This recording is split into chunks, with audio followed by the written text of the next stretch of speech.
ಆಕಳ ಹಾಲ ಎಮ್ಮೆ ಹಾಲು ಪುಣ್ಯಾತ್ಮರಿ ತಿರುಗಾಡಿ ಮಾರೋ ಕಾಲ ಬಂದೈತಿ. ಅಲ್ಕೋಹಾಲ ನೀವು ಓದು ಗುಡ್ದಾಗಿಡೋ ಅಲ್ಲಿ ಹೋಗಿ ಕುಡಿ ಕಾಲು ಬಂದ. ಜಾತ್ರೆ ಮಾಡೋದು ಅದ್ರ ಸಲುವಾಗಿನ.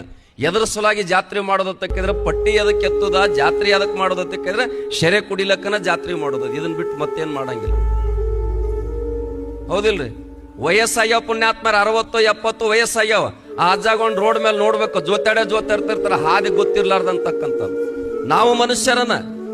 ಅದಕ್ಕೆ ಜಾತ್ರೆಗಳನ್ನು ಮಾಡೋದು ಎದಕ್ಕಾತಕ್ಕಿದ್ರೆ ನಿನ್ನಿನ ದಿವಸ ಹೇಳಿ ನಮಗೆ ಪರಮ ಆನಂದವನ್ನು ಪಡೆಯುವ ನಮ್ಮಲ್ಲಿರ್ತಕ್ಕಂಥ ಕೆಲವೊಂದಿಷ್ಟು ಕೆಟ್ಟ ಅಂದ್ರ ಮರಾಠೊಳಗೆ ಹೋಗು ಅಂತ ಕರೀತಾರ. 3 ಗುಣಗಳನ್ನು ಹೊರಗೆ ಹಾಕಲಿಕ್ಕೆ, ಒಂದಿಷ್ಟು ಸಾತ್ವಿಕವಾಗಿರ್ತಕ್ಕಂಥ ಗುಣಗಳನ್ನು ಒಳಗೆ ತೆಗೆದುಕೊಳ್ಳಿಕ್ಕೆ. ಪ್ರಪಂಚದಾಗ ನಿತ್ಯನೂ ನಮಗೆ ಆರಾಧನೆ ಮಾಡ್ಲಿಕ್ಕಾಗೋದಿಲ್ಲ. ಕೊನೆಯ ಪಕ್ಷ ಬೀರೇಶ್ವರನ ಆರಾಧನೆ ಮಾಡ್ಲಿಕ್ಕೆ 3 ದಿವಸ ಸಮಯ ಕೊಟ್ಟಾನ.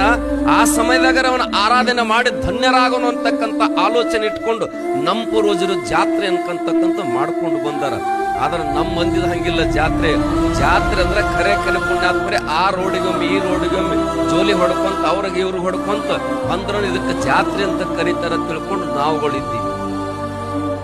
21ನೇ ಶತಮಾನ ಬಂದ್ರು ಏನೋ ನಾವು ಗುಡ್ಕಲ್ನಾಗ ಹಿಂಗ ಆ ದಂಡಿಗೊಮ್ಮೆ ಈ ದಂಡಿಗೆ ಒಳ್ಳೆಯಾಡ್ತೀವಿ ಅಂದ್ರ ನಾವ್ ಎಲ್ಲಿದೀವಿ ಅಂತಕ್ಕಂಥ ಆಲೋಚನೆ ಮಾಡ್ತೀವಿ.